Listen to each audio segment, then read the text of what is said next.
Okay, so I had a big bucket of basically spent brass and steel casings of all different calibers.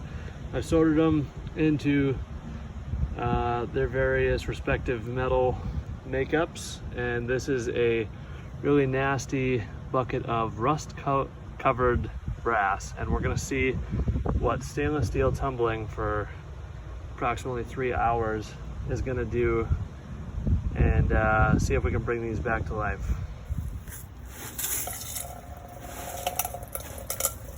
Okay, in go the pins. I'm going to try not to mess all this up and spill it everywhere. If not, I've got a big range magnet.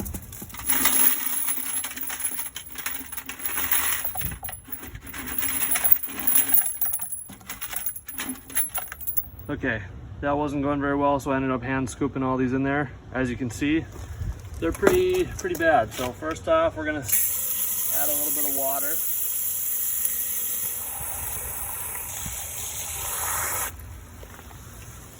Okay, and then I'm gonna add in a splash of Dawn or your favorite dish soap, and a little bit of Lemmy Shine. Kind of go by feel. I don't know. I use like a teaspoon maybe, and just a few drops of Dawn. Then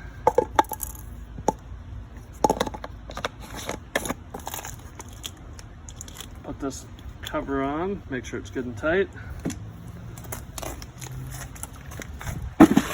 Slap that bad boy up on the tumbler, and we're gonna set it for 3 hours.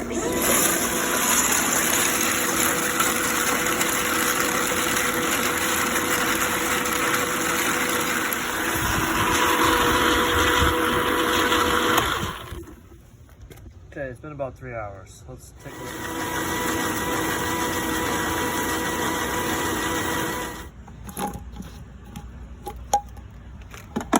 All right, that water's looking pretty gross.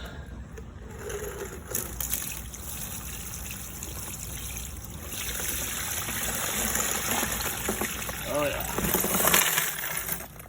Let's see what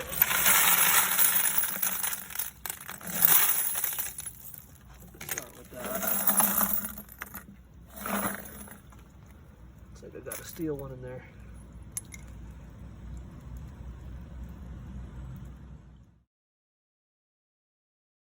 Okay, got the brass in there, ready to separate the pins. So just a standard media separator. There we go.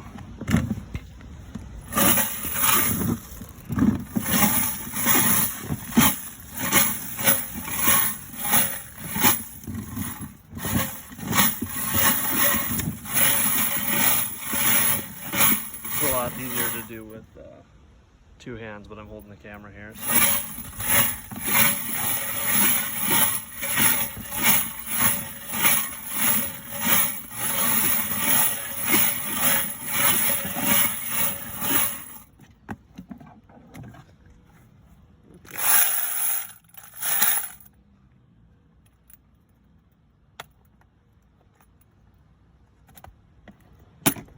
Okay, that's the remainder of our media separated. I will put this on the drying racks as I have with these. Then I'll put them inside the dryer. After I tumbled the pins out of the separator, as you can see, most of these look pretty darn good. And this is exactly why I love stainless steel wet tumbling, because these things are like brand new. One thing I like to do when I'm all done with this is sometimes rinse these pins off.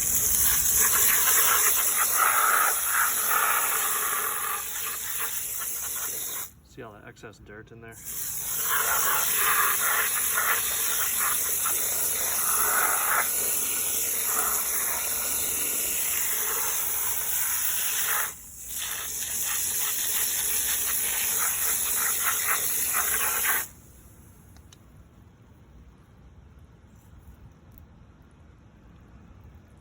And for all the pins that happen to escape me, I have this handy magnet.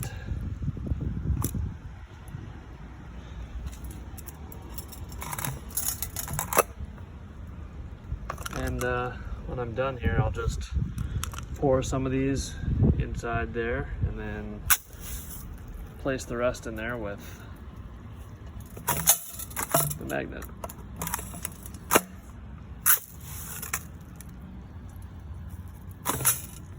Like so. It gets most of them. Okay, well, they're all in the drying tray. Pay no mind to my massively messy workbench. I've got a lot of projects. So I will put this cover on there to dry it. And I haven't found that any of these settings in particular are really detrimental to how fast or well it dries. So I crank it up to like 145 degrees. Then I plug this thing in.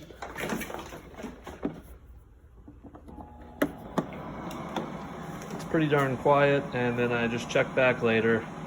Everything should be dried up and mostly spot free.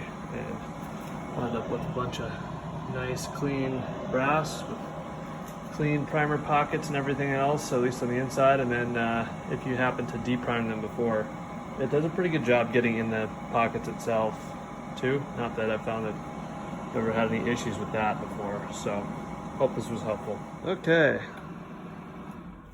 let's check it out. Brass is nice and clean and dry. Ready for me to, well, trim it and prep it for loading. And like magic, there is a 5-gallon bucket full of clean brass, ready to go.